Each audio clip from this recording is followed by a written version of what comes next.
आज की रूटीन में मैं अपनी बहनों के लिए बहुत अच्छी 5 हैबिट्स लेकर आई हूँ जो कि हेल्दी हैबिट्स रहेंगी आप लोगों के लिए बहुत ज़्यादा फ़ायदेमंद और बहुत मुफीद रहेंगी ये हैबिट्स, जिससे आप एनर्जेटिक रहेंगे पूरा दिन। आपका सुबह का आगाज़ बहुत अच्छा होगा और आपका मूड भी बहुत अच्छा हो जाएगा और खुशी खुशी घर के छोटे छोटे से कामों में आपका दिल भी लगेगा और वो आप बहुत अच्छी तरीके से अदा भी कर देंगी। को देखने के लिए पूरी व्लॉग को वॉच करना है। व्लॉग को स्टार्ट करते हैं। अस्सलाम वालेकुम एवरीवन, कैसे हैं आप सब लोग? मैं बिल्कुल ठीक ठाक हूँ और उम्मीद करती हूँ कि आप सब भी खैरियत से होंगे। तो आज का व्लॉग स्टार्ट करने से पहले मैं आपको एक ही बात बता दूँ कि इन सारी हैबिट्स को फॉलो करके आपने अपनी ज़िंदगी को बेहतर बनाना है।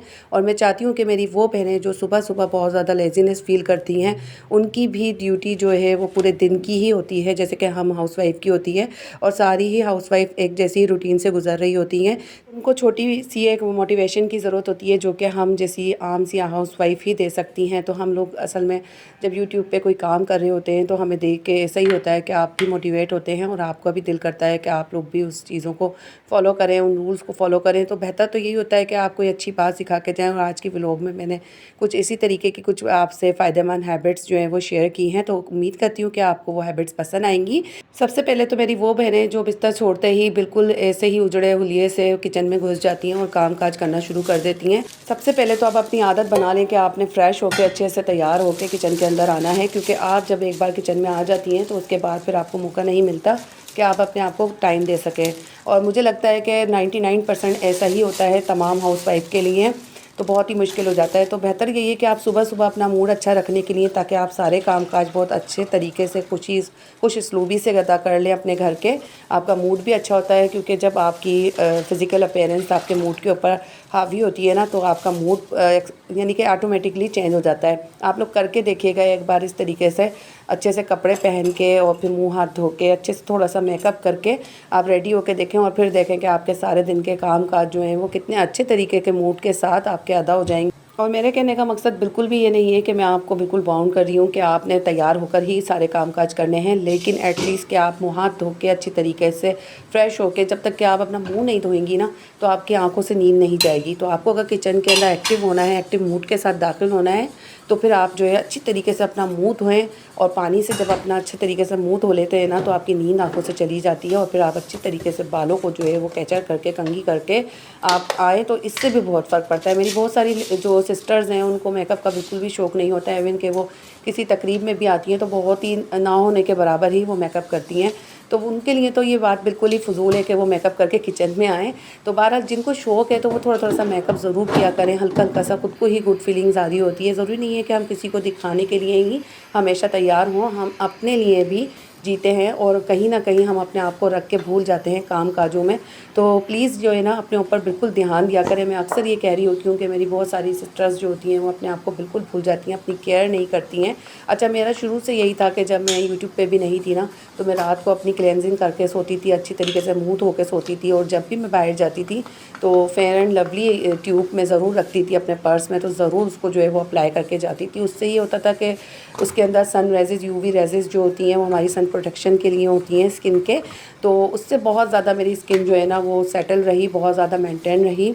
और क्लेंजिंग करती थी तो उससे बहुत ज़्यादा जो है मेरी स्किन को माशाल्लाह माशाल्लाह जो है वो हेल्दी स्किन रही मेरी और बहुत ज़्यादा फ्रेशनेस रहती थी मेरी स्किन पे। लेकिन अभी ये है कि शहीर की पैदाइश के बाद से मैंने अपना जो है ना हाल हुलिया छोड़ दिया था बहुत ज़्यादा देखने का।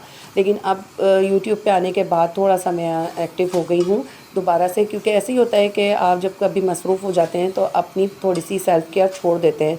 और मैं भी किसी को देख के ही मोटिवेट होती हूँ, क्योंकि ऐसा ही होता है जब तक कि आप किसी को करते ना देखो ना कोई काम, तो आप अपने ऊपर अप्लाई बिल्कुल नहीं कर रहे होते। तो ये आज की व्लॉग मैंने उन्हीं बहनों के लिए बनाई है जो बिल्कुल अपने आप को रख के कहीं भूल गई हैं और घर के काम काजों में बस उन्होंने यही सोच लिया है कि यही हमारी ज़िंदगी है और हमने तो सुबह से रात तक करना ही क्या है, हमने तो किचन को ही मुँह देना है। तो इस मुँह को जो है ना हमने अपने आप को भी दिखाना होता है। जब हम शीशे में देखते हैं अपना चेहरा तो हमें बिल्कुल भी अच्छा नहीं लग रहा होता और फिर हम ये गिला शिकवा कर रहे होते हैं अपने घर वालों से, अपने फ्रेंड्स से कि यार मैं तो मासी बन के रह गई हूँ, मेरा तो हुलिया जो है एक मासी की तरह से रह गया है। और सुबह से जो मैं घुसती हूँ किचन में तो रात ही हो जाती है। मतलब हम लोग अपने ही धोने जो हैं वो खुद ही बना रहे होते हैं ना, हम लेडीज़ जो होती हैं। तो इन रोने धोनों से बेहतर है कि हम थोड़ी सी अपनी सेल्फ़ केयर निकाल लें और अपने ऊपर तवज्जो दें, अपने पानी का इंटेक सही रखें, कुछ विटामिन सप्लीमेंट लें जिससे हमें एनर्जी मिले और एनर्जाइज़ रहें हम। तो ताकि कोई अगर गेस्ट भी आ जाए इस बीच आपके काम काज के दौरान, तो आप उसको भी फुल टाइम दे सकें। ऐसा ना हो कि गेस्ट आके ये सोचे कि भाई मैंने तो गलती कर दी है, तो बहुत बिज़ी थी। तो ऐसा नहीं है, हम लोगों को हर तरीके से अपना मूड अच्छा रखना पड़ता है, बच्चों से भी जो है बहुत ज़्यादा एंगेज रहना पड़ता है। जिन माँओं के बच्चे छोटे होते हैं उनको तो बहुत ही ज़्यादा एंगेज रहना पड़ता है, क्योंकि बच्चे अपनी बात सुनाए बगैर नहीं रहते मदर्स को, और वो यही कहते हैं कि पहले हमारी सुने, सारे काम छोड़ दें। तो शहीर का भी अभी फ़िलहाल ऐसा ही चल रहा है सीन कि वो मुझे ज़रूर अपनी छोटी-छोटी सी बातें जो है ना आके किचन में बता रहे होते हैं, और फिर मुझे सुनना पड़ती हैं उनकी बातें गौर से। क्योंकि जब तक आप बच्चों की बातों को गौर से नहीं सुनेंगे, तो बच्चे कभी भी आपकी कोई भी नसीहत जो है वो कभी नहीं मानेंगे, कभी आपके रूल्स जो है वो अप्लाई नहीं करेंगे। तो यही एक हाउसवाइफ़ की जो है ना मदर्स की ड्यूटी होती है कि वो सारे कामों को लेके चलती है अपने घरों घरों के अंदर। तो इसी तरीके से जो है ना एक घर बनता है जन्नत। तो जन्नत बनाने के लिए आप अपना आप बिल्कुल इग्नोर नहीं करें, बिल्कुल अपनी जो है सेल्फ़ केयर नहीं छोड़ें।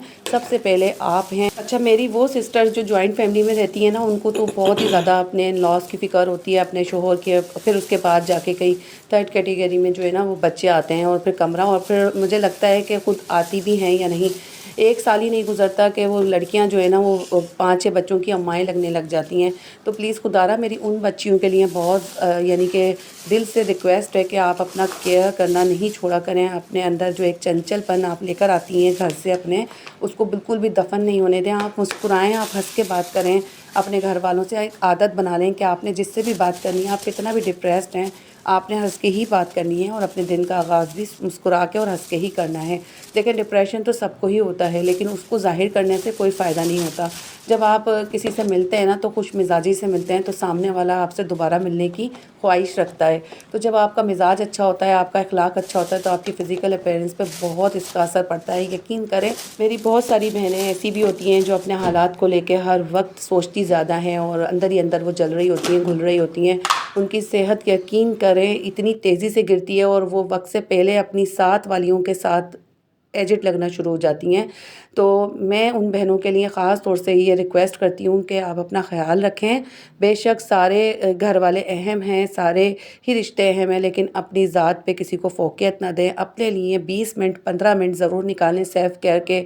छोटी-सी आप जो है ना रेमेडी घर के अंदर कर लें। बेसन होता है घर में, राइस फ्लावर होता है, और कॉफ़ी होती है, टमाटर होते हैं, आलू का बहुत अच्छा स्क्रब बनता है, आलू से बहुत अच्छी क्लेंजिंग होती है।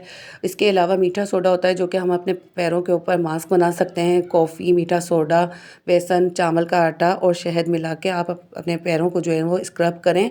बहुत ही ज़बरदस्त हाथ पैर साफ़ सुथरे से हो जाते हैं। तो इंस्टेंट रेमेडी बहुत सारी आजकल सोशल मीडिया पे भी वायरल हो रही हैं, तो आप लोग देख कर भी कुछ अप्लाई नहीं करते। मेरी बहुत सारी बहनें देख के नोट डाउन तो कर लेती हैं कि हाँ, हम ये सारी चीज़ें जो है वो फ़िटनेस के लिए भी अप्लाई कर लेंगे, अपने चेहरे की रेमेडी के लिए भी इस्तेमाल कर लेंगे, लेकिन वो बिल्कुल भी अमल नहीं करती। वो सिर्फ़ देखने की हद तक और रखने की हद तक तो वो शेयर भी कर लेती हैं, देख भी लेती हैं, लेकिन उनके पास बिल्कुल टाइम नहीं होता कि वो इस चीज़ों को ऊपर अप्लाई करें या अमल करें। तो प्लीज़ आप लोग थोड़ा-सा अप्लाई भी कर लिया करें, जब देखा करें तो। कोई चीज़ जब आप रेमेडी को शेयर करके रखती हैं, तो उसको लगाया भी करा करें बनाकर। बहुत सारी चीज़ें घर में मौजूद नहीं होती हैं, तो आप थोड़े-थोड़े से साशों में भी चीज़ें मिलती हैं, जैसे कि कॉफ़ी मिल जाती है साशे के अंदर।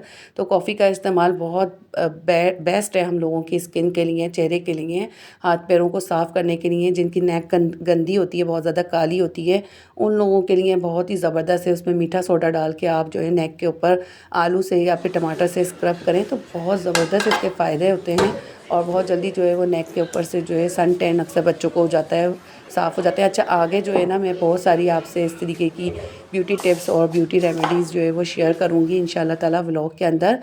अच्छा, तो टॉपिक पे आ जाते हैं। तो मेरी वो बहनें जो सुबह से रात तक कोई अगर काम या बखेड़ा फैला के बैठती हैं, तो वो पूरा दिन ही उसी काम में लगा देती हैं। तो प्लीज़ मेरी ये रिक्वेस्ट है, हमेशा मैं अपनी व्लॉग में भी दिखा रही होती हूँ कि मैं पूरे दिन के अंदर कोई एक कबर्ड या फिर बच्चों की अलमारी या फिर कोई ऑर्गेनाइज़र, मेरा शू रैक्स वगैरह होता है, उसको मैं ऑर्गेनाइज़ कर देती हूँ, या कोई ड्रॉ साफ़ कर देती हूँ। थोड़ा-थोड़ा मैं घर के कामों के अंदर डेली हिस्सा डालती हूँ, तो उससे क्या होता है, पूरा घर मेरा ऑर्गेनाइज़ रहता है, और बच्चों के अंदर भी जो है ना वही आदतें आती हैं कि थोड़ा-थोड़ा वो फिर काम अपना कर कर के निपटा रहे होते हैं। ज़्यादा खिलाड़ा नहीं फैलाया करें, क्योंकि फिर यही होता है कि आपको घर के सारे ही काम करने पड़ते हैं। और वो लेडीज़, वो बहनें मेरी जो जिनके घर में मैड नहीं आती हैं या मासियाँ नहीं आती हैं, तो उनको ऑलरेडी पूरा ही काम करना पड़ता है, तो वो बहुत ज़्यादा बिजी होती हैं।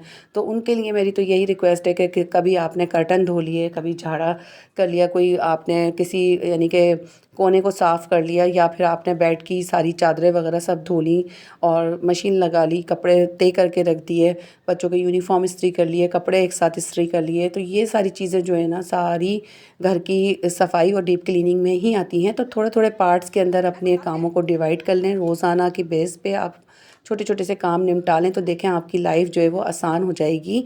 कभी भी ये ना सोचें कि चांद रात है तो हमने चांद रात को ही पूरी सफाई लेके बैठनी है। नहीं, आप पूरे रमज़ान के अंदर भी थोड़ा थोड़ा थोड़ा अगर काम निपटाते रहेंगे ना, तो ईद वाले दिन आप बहुत रिलैक्स हो जाएंगे और आपको इतना काम करना नहीं पड़ेगा। अक्सर मैं आपको किचन की भी बहुत सारी टिप्स और हैबिट्स बता रही होती हूँ अपनी खुद की, कि ये सारे रूल्स मैं फॉलो करती हूँ। जब तक मैं खाना पक रहा होता है ना, सिंक साफ़ कर देती हूँ, या फिर मैं कोई चूल्हा वगैरह ये स्टोव के पास जो चिकनाई गिर जाती है इसको साफ़ करती रहती हूँ, या फिर मैं कोई 2-2 3-3 बर्नियाँ जो ज़्यादा स्टिकी हो जाती हैं उनको साफ़ करके रख देती हूँ। तो इस बीच मेरा यही होता है कि मैं थोड़ा थोड़ा काम अपने किचन का निपटा के रख रही होती हूँ। और कोशिश मेरी यही होती है कि जिस दिन दावत होती है ना, उस दिन भी मैं पूरा घर को और किचन को ऑर्गेनाइज़ करूँ, और उसके बाद फ़ौरी तौर पे अपने घर को रूटीन पे ले आऊँ। ऐसा नहीं है कि 3-4 दिन तक के लिए बर्तन पड़े हैं और टेबल पे धुले रखे हुए हैं और बस वो जब मूड होगा तो डालेंगे आप कैबिनेट्स में, वरना नहीं। तो ऐसा नहीं है, आपने बहुत ज़्यादा एक्टिव और प्रिपेयर रहना है, तो ही आप टाइम बचा सकते हैं। थोड़ी सी स्पीड दिखाकर जो है ना, बहुत सारा टाइम बच सकता है, उसमें आप रेस्ट भी कर सकते हैं दोबारा से एनर्जाइज होने के लिए। तो कुछ आदतें जो होती हैं ना, वो उसूल के मुताबिक बनानी पड़ती हैं, ताकि हमारी ज़िंदगी के अंदर सुकून आ जाए और हमारे घर में भी सुकून आ जाए। क्योंकि जब हमारे मूड्स अच्छे होते हैं ना, तो बच्चे भी बहुत खुश रहते हैं और हमारे हस्बैंड भी हमसे खुश रहते हैं। क्योंकि एक औरत के मूड पे ही पूरा घर चल रहा होता है। जब उस एक औरत का मूड सही होता है, तो पूरे घर के अंदर मूड बच्चों के सब के सही हो रहे होते हैं। वरना अगर औरत ही चिड़चिड़ापन करके खाना पकाएगी और बच्चों से चिड़चिड़ेपन से बात करेगी, तो आप देखें पूरा दिन बच्चे आपके लड़ रहे होंगे और वो चिड़चिड़ाहट का शिकार रहेंगे। तो इसके लिए ये बहुत ज़्यादा ज़रूरी है कि आप अपने मूड्स को सही रखें, और मूड सही रखने के लिए सुबह सवेरे उठ के अपने आप को थोड़ा सा टाइम दें, ताकि लगे कि आप अपनी सेल्फ केयर कर रहे हैं। किसी को आपकी परवाह है तो वो कौन है? वो आप ही हैं, कोई और नहीं है। दुनिया में कभी भी कोई किसी की परवाह नहीं करता इतनी, जितनी कि सिर्फ आप खुद अपनी कर सकते हैं। मैं अपनी बच्चों को भी यही सिखाती हूँ। First of all self care बिल्कुल ज़रूरी है, बच्चियों के लिए भी, बच्चों के लिए भी। मैं और सबसे पहले तो आप खुद ही अपने बच्चों के लिए रोल मॉडल हैं, क्योंकि जब तक कि आप बच्चों को कुछ करके नहीं दिखाएंगे, तो यकीन करें कि बच्चे कभी भी आपकी बातों पे और आपकी नसीहतों पे अमल नहीं करेंगे। तो रोल मॉडल जो बनना पड़ता है ना, वो पेरेंट्स को पहले खुद ही बनना पड़ता है। तो उम्मीद करती हूँ कि आपको मेरी बातें ये समझ आई होंगी। As a housewife, as a mother, as a sister, as a wife, तो अपनी सेल्फ केयर करें, अपने आप से मोहब्बत करें और अपने घर वालों को खुश रखें, और सुबह का आगाज़ बहुत अच्छे तरीके से करें। तो यहीं पर ही मैं व्लॉग को एंड करती हूँ, और आइंदा से आप किस टॉपिक पे व्लॉग देखना चाहते हैं तो ज़रूर बताइएगा, अपनी राय से आगाह करिएगा, ताकि अच्छी अच्छी सी व्लॉग्स आपके साथ मैं शेयर करती रहूँ और आप लोगों के भी टॉपिक्स पे मैं बात करती रहूँ। तो ज़रूर अपनी राय से आगाह करिएगा। और यहाँ तक आप वीडियो देखते हुए पहुँच गए हैं और चैनल को अभी तक सब्सक्राइब नहीं किया है, और आइंदा आप देखना चाहते हैं मेरी वीडियोस, तो आप बेल आइकन का बटन दबा दें और सब्सक्राइब कर लें चैनल को सबसे पहले, तो ताकि आइंदा आने वाली तमाम नोटिफिकेशन मिलती रहे। मिलती हूँ नेक्स्ट व्लॉग में, जब तक के लिए सानिया हामिद को इजाज़त दीजिए। दुआओं में याद रखिएगा। अल्लाह हाफिज़।